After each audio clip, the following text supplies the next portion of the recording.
দেখুন বন্ধুরা, কত বড় বড় ডিম। আজ আমার আম্মু এই বড় বড় ডিমগুলো বাজার থেকে কিনে নিয়ে এসেছে। আম্মু, এত বড় বড় ডিম দেখে তো আমার এখন ডিম খেতে ইচ্ছা করতেছে। আজকে একটু ডিম ভুনা করো না। আম্মু, আজকে একটু ডিম রান্না করে দিবা, ডিম ভুনা। আজ এত বড় বড় ডিম দেখে আমার ডিম ভুনা খেতে ইচ্ছা করতেছে। আচ্ছা ঠিক আছে, আজকে ডিম ভুনা করে দিব।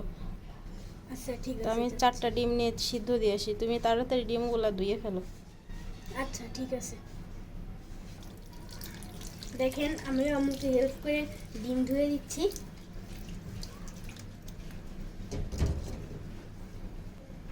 আমাদের মতন এরকম ডিম কে কে ধুয়ে রাখেন?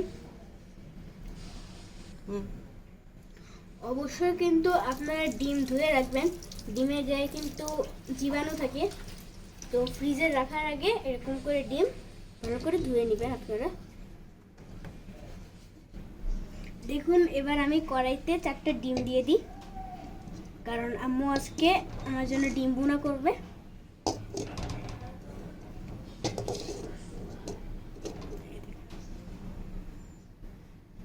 আম্মু, খড়ির চুলায় সিদ্ধ দিয়ে আসবা?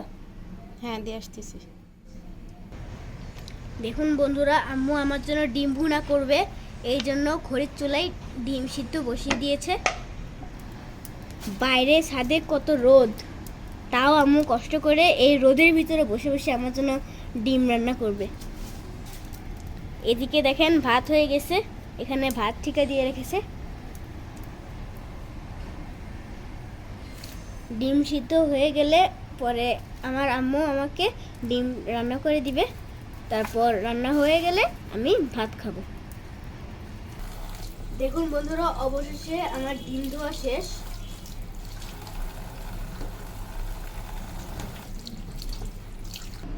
দেখুন বন্ধুরা, আমার ডিম ধোয়া শেষ।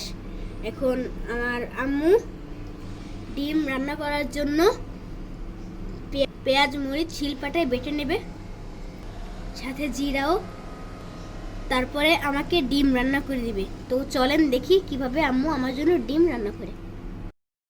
দেখুন বন্ধুরা, অবশেষে আমাদের ডিম সিদ্ধ শেষ। এখন আমি আমার আম্মুকে হেল্প করে দিচ্ছি ডিমের খোসা ছাড়িয়ে দিয়ে। আমার ডিমের খোসা ছাড়াইতে অনেক ভালোই লাগে। এইদিকে দেখুন, পটলে লবণ হলুদ মিশিয়ে নিচ্ছে।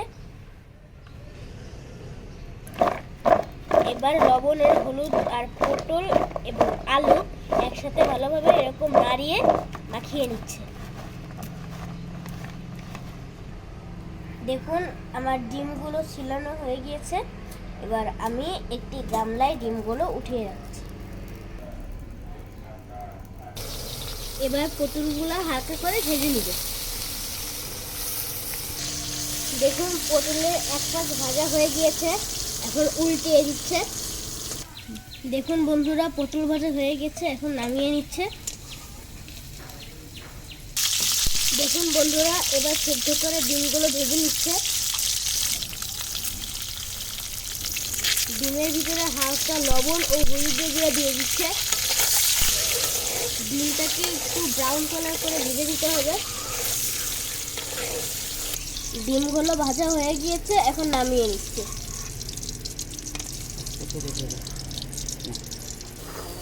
এবার শিলপাটায় বেটে রাখা মশলাগুলো ভেজে নিচ্ছে। দেখুন বন্ধুরা, মশলাটাকে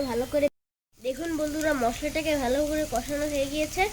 এবার এর ভিতরে পরিমাণ মতো লবণ আর হলুদ দিয়ে দিচ্ছে। এবার সামান্য পরিমাণ পানি দিয়ে মশলাটাকে কষিয়ে নিচ্ছে।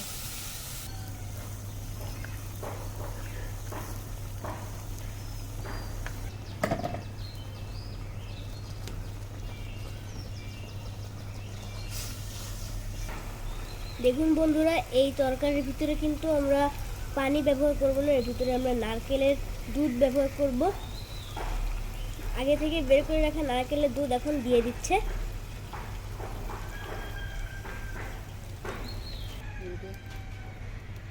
তরকারিতে নারকেলের দুধ দেওয়ায় এই তরকারিটা অনেক মজা হয়। আর আমাদের মতন এরকম এই ডিম তরকারিতে নারকেলের দুধ দিয়ে কে কে রান্না করে খেয়েছেন কমেন্টে জানাবেন। এবার ভেজে রাখা ডিম আর পটল দিয়ে দিল।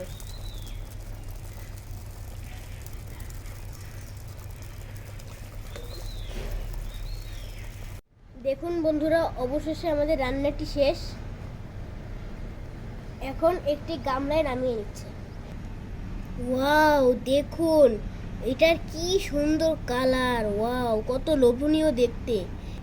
মাশাআল্লাহ, এটা আমার দেখেই তো ক্ষুধা লেগে গেছে।